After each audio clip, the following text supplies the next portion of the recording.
Bom dia.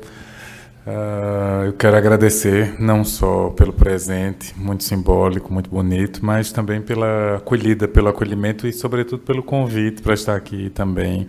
Eu me sinto como a professora Lúcia, de certo modo. A professora Lúcia é daqui, mas eu, que sou lá da Paraíba, me sinto quase de casa agora, com essa renovada presença aqui. Eu cumprimento a professora Lúcia, a professora Luciene, a Julinéia, que estão aqui, que estão trazendo reflexões que eu penso que se articulam com a minha. Né? Eu também vou ler um texto que eu preparei, mas eu não vou lê-lo todo, porque eu penso que é mais interessante focar na ideia central e abrir depois para a discussão. Então, eu vou pedir também um pouco da paciência de vocês para ouvirem o que eu escrevi. O meu texto, de um modo geral, ele está organizado em 3 partes, sendo a mais importante a segunda parte. Mas, na primeira parte, eu introduzo o argumento. Na segunda, eu retomo um pouco para caracterizar a noção de racismo como ideologia. E na terceira parte eu faço a discussão desse vínculo, dessa ancoragem, para usar um termo das representações sociais, né, dessa ancoragem da ideologia no psiquismo, pela perspectiva da teoria da sedução generalizada. Bom, então, vamos lá. O que me fez pensar na obra de Carolina Maria de Jesus sobre o que eu vou falar agora está no dia 25 de junho. Eu achei muito interessante o que ela responde naquele diálogo com as crianças, né? Ela, num determinado momento lá que ela conta, tem as crianças veem um ou mais de uma mulher nua e ela diz: que gargalhada sonora! Que espetáculo apreciadíssimo para o favelado, que aprecia profundamente tudo que é pornográfico. As crianças sorriem e batem palmas como se estivessem aplaudindo. Depois as crianças se dividem em grupos e ficam comentando. Eu vi, eu não vi, eu queria ver. E ela continua, Carolina Maria de Jesus continua. Atualmente as crianças não mais emocionam quando vê uma mulher nua. Já estão habituadas. As crianças acham que nas mulheres os corpos são iguais. A diferença é a cor. Os meus filhos vêm perguntar-me por que é que o corpo da mulher tem isto ou aquilo. Eu finjo que não compreendo estas perguntas incômodas. Eles dizem: a mamãe é boba, ela não compreende nada. Eu intitulei a minha fala de A Diferença é a Cor. Então, eu acho muito interessante essa tradução de Carolina Maria de Jesus quanto à curiosidade infantil. Ela indica uma passagem que eu quero explorar do sexual para o étnico-racial, num paralelo que, originalmente feito pela escritora, revela um mecanismo importante. A diferença mais significativa não está nos genitais, mas na fenotipia, na pele.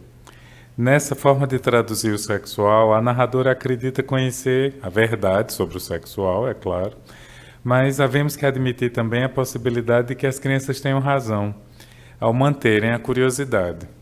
Ao presumirem que a mãe delas, entre aspas, não compreende nada, indicam que se mantém as crianças, é claro, no registro da curiosidade sexual, buscando entender diferenças anatômicas, enquanto a adulta, a mãe delas, situa o peso da diferença noutra parte da anatomia, a pele e sua cor.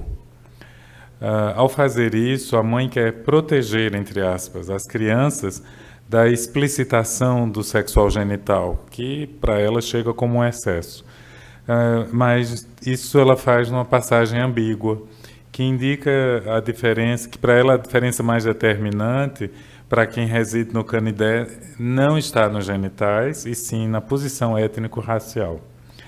É a esta, então, que a tensão se associa mais fortemente, porque as crianças já estariam habituadas à nudez, e o que as atrairia seria apenas a variedade de cores, ou ao menos essa é a avaliação da narradora.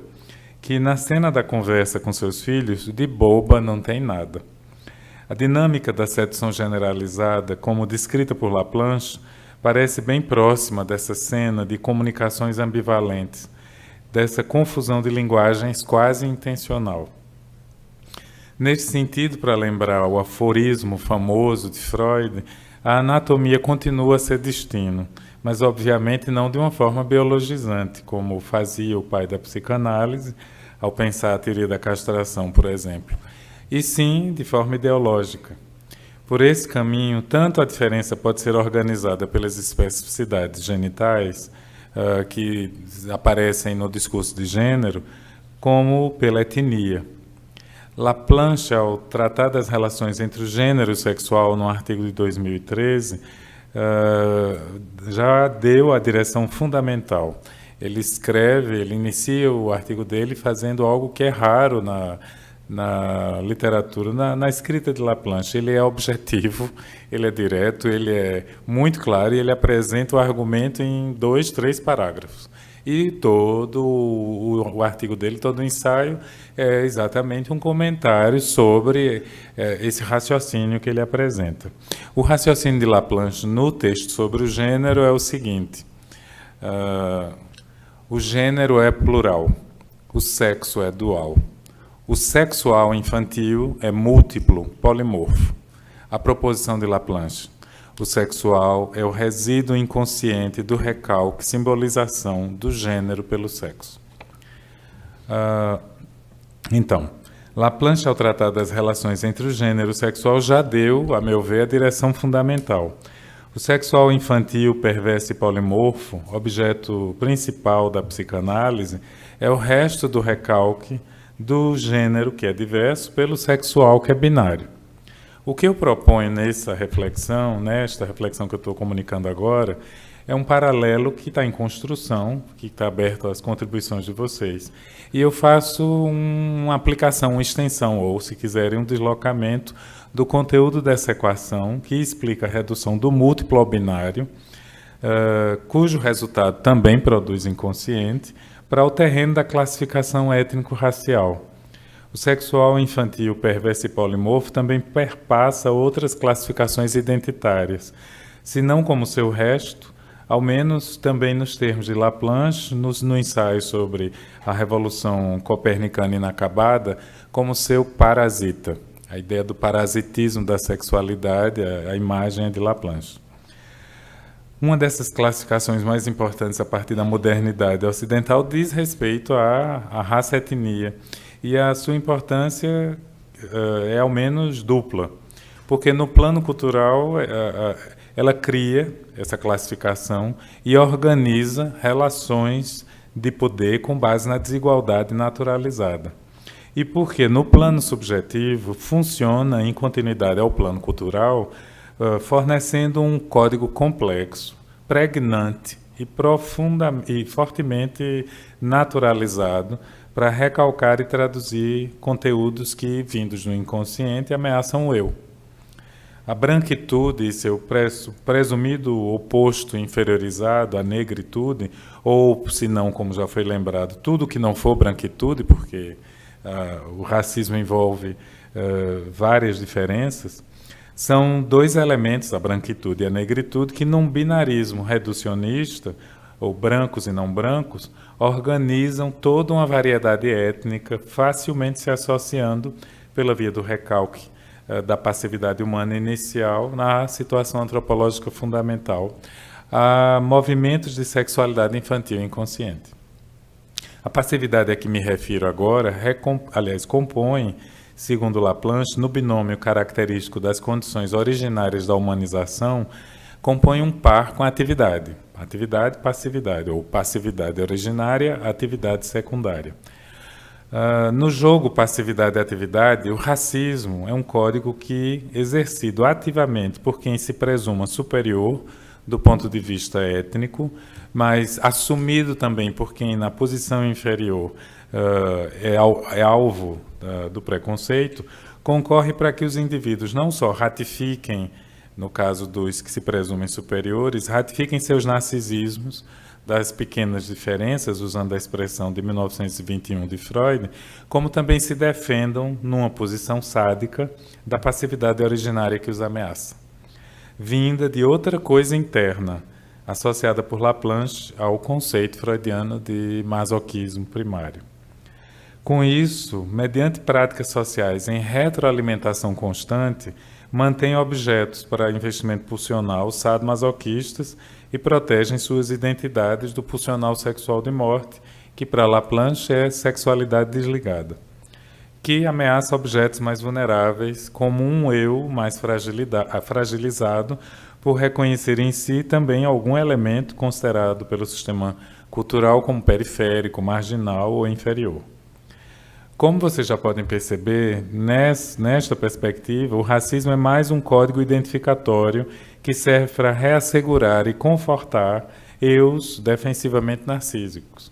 No racismo, a diferença étnica é submetida à identidade, como Freud já fizera observar no tocante ao valor unificador dos mitos grupais, que conservam os vínculos pela crença na igualdade dos seus membros, em detrimento à exclusão ou redução de diferenças que são projetadas nos indivíduos externos ao grupo. Eu peço licença para fazer uma síntese, então, para avançar no texto, né? Reconhecendo o racismo como uma produção cultural que se presta a fornecer um código ideológico de criação e organização de identidades, com base na desigualdade, a partir do elemento étnico-racial, eu estendo, então, a teorização de Laplanche sobre a produção de classificações e de códigos mitos-simbólicos, a de que um produto inconsciente, o sexual infantil, decorre do recalque de uma categoria social polimorfa, o gênero, por outra categoria sociobiológica binária, o sexo, ao caso do racismo. Como código mito-simbólico a serviço do recalque da polimorfia étnica, o racismo fornece um sistema identificatório excludente e desigualador, e ao criar duas categorias, raças e desigualdade através das raças, reduz a multiplicidade étnica, associando-a a dois grupos organizados. Os superiores, geralmente brancos, donos do prestígio simbólico e do poder material, e os inferiores, geralmente não brancos, escalonados em posições de menor prestígio e maior vulnerabilidade até o limite da periferia mais extrema. Ainda que eu reconheça o risco epistemológico de que, na aplicação dessa equação laplanchiana, originalmente ligada a conteúdos sexuais, ao caso do racismo, eu incorro em desvios muito distantes, aparentemente, do sexual infantil, eu lembro que, a partir do recalque, o movimento tradutivo promove justamente isso, desvios. Desde que não nos esqueçamos de onde viemos e, de certo modo, para onde voltaremos, creio que nós poderemos continuar. Eu penso também que o ganho compensa o risco. A crítica a um dos fundamentos da ideologia étnico-racial solapa ainda mais esse sistema mito-simbólico do racismo e concorre para sabotá-lo em um dos seus alicerces mais preciosos, o de sua naturalização, que, numa sequência, favorece a sua disseminação e mantém sua eficácia narcísica para conservar laços sociais, em que as diferenças continuem a ser tratadas como ameaças às identidades. Pois, como lembra Laplanche, a psicanálise, não sendo uma disciplina normativa, pode ajudar a descobrir e a denunciar certas vias de alienação. Fim da citação. Nesse sentido, vias de alienação também podem ser entendidas como vias de normatização. Então, vamos para a parte que eu considero mais importante na minha leitura do texto de Carolina Maria de Jesus. Depois de falar sobre o racismo, né, como uma ideologia que, a rigor, não tem nada de cordial, eu trato do racismo como organizador psíquico a serviço do recalque. Se o racismo é uma ideologia a desigualar socioculturalmente, às custas da criação de uma alteridade negativada que inferioriza e animaliza as pessoas negras, e eu faço um rápido percurso na sessão anterior, seguindo o trabalho de Gislaine Aparecida, deixa eu me lembrar do nome dela, me dê um segundo. Gislaine Aparecida Santos, A Invenção do Ser Negro, né? Eu retomo o trabalho dela e, então, se o racismo é uma ideologia a desigualar socioculturalmente às custas da criação de uma alteridade negativada que inferioriza e animaliza as pessoas negras, como então pensar a crítica a esse sistema com apoio na teoria psicanalítica? Não seria mais adequado tratar de repressão palpável ao longo dos séculos contra as pessoas negras, sobretudo na escravidão e em suas consequências contemporâneas, sócio-históricas, do que não seria mais fácil falar disso do que tentarmos tratar do racismo como um recalque ao pensar o quarto de despejo, do que tentar recorrer a essa noção de recalque, então? Eu fiz, na parte anterior, uma referência aos processos de construção de identidade, me valendo de um texto de Jorge Lahan, que é um psicólogo social próximo ao interacionismo simbólico, e com que ele constrói a articulação entre identidades, que ele chama de identidades pessoais, individuais e identidades coletivas. Então, ao me referir a ele, eu destaquei que há uma articulação entre o psiquismo individual e os processos simbólicos culturais, em que a psicanálise tem algo a dizer acerca dos processos inconscientes envolvidos. O primeiro a tecê-la a seu próprio modo não foi ninguém menos do que o próprio Freud, que desde muito cedo se percebeu, ele também, objeto de antissemitismo, ou integrando um grupo que era minoritário nas relações de poder por ser judeu. Seu último grande ensaio social tratou precisamente de responder sobre os motivos desse racismo envolvendo judeus e analisar criticamente a representação de Moisés revelou para Freud não só o caráter histórico e representacional de convicções naturalizadas, como a da identidade hebraica, com base no personagem Moisés, mas também os conteúdos recalcados que retornam sob a aparência de simpatia e cordialidade para com as vítimas de preconceito. Ainda que bastante discutível, e no caso da simpatia, eu estou me lembrando eu faço referência a uma crítica irônica que Freud faz às críticas ao antissemitismo que eram presentes no fim da década de 30, na tentativa de fazer valer pela via diplomática e intelectual um contraponto ao movimento nazista, que já estava claramente instalado na Alemanha.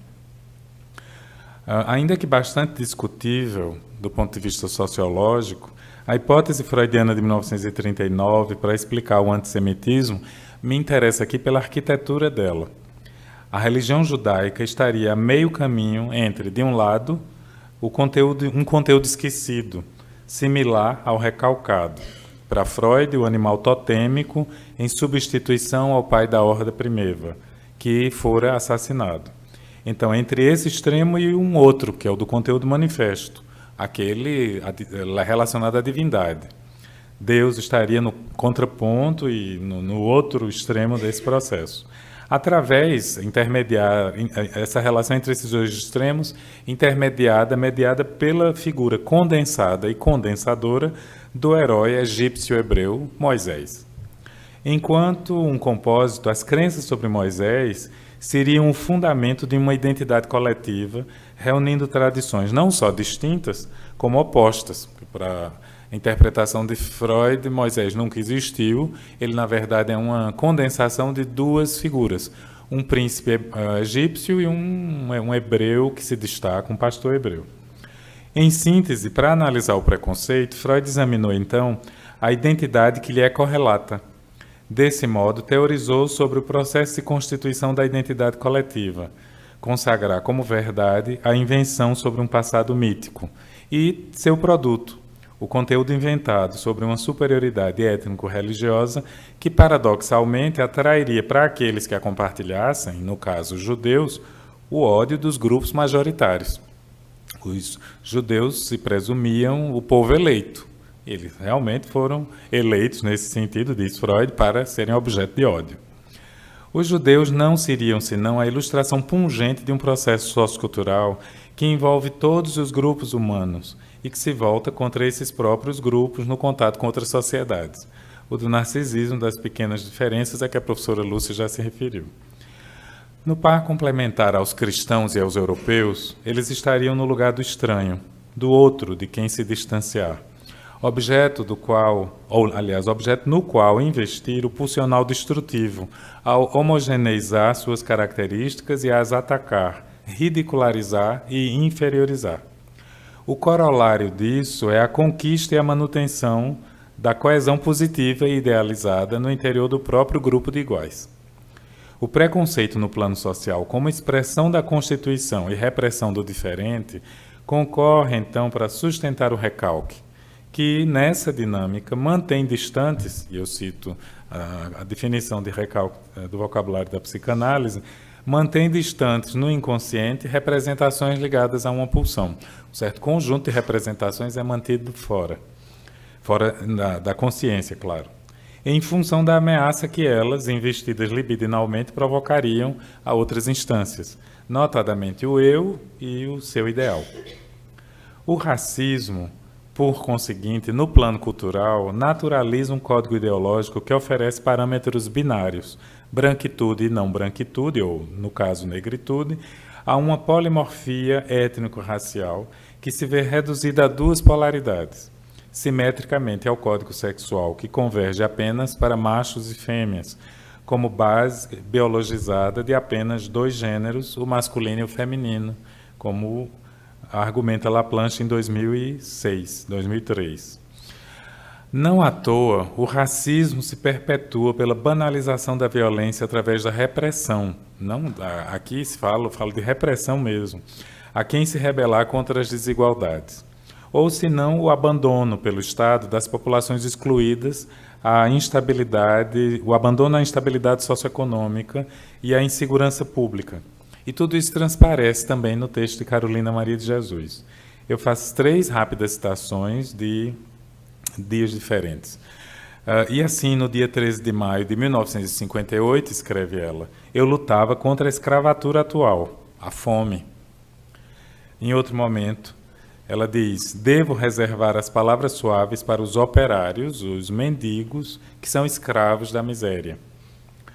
E no terceiro fragmento, o Departamento Estadual de Saúde publicou no jornal que aqui na favela do Canindé há 160 casos positivos de doença caramujo, mas não deu remédio para os favelados.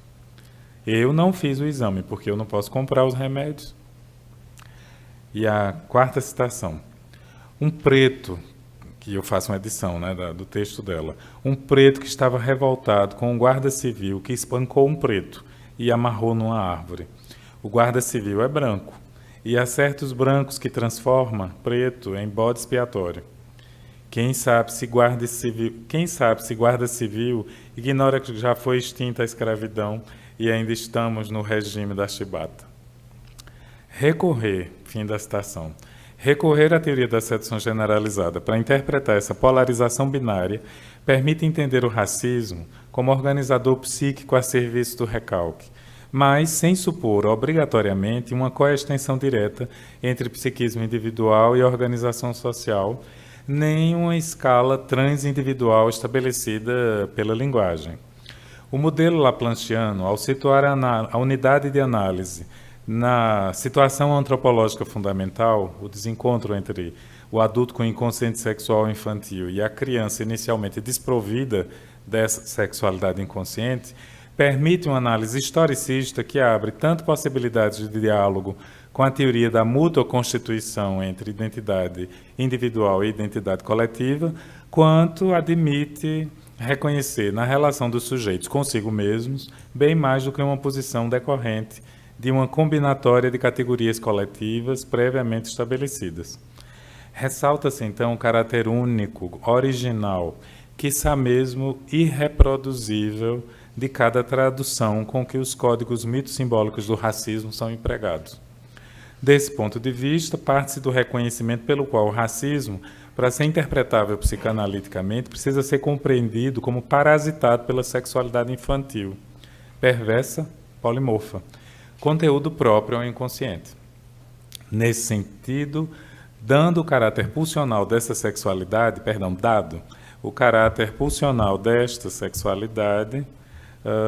ele investe sobre objetos que permitirão, como no modelo do narcisismo das pequenas diferenças, mas numa escala intrapsíquica, estender a relação do eu e suas defesas com o ataque pulsional por ele sofrido.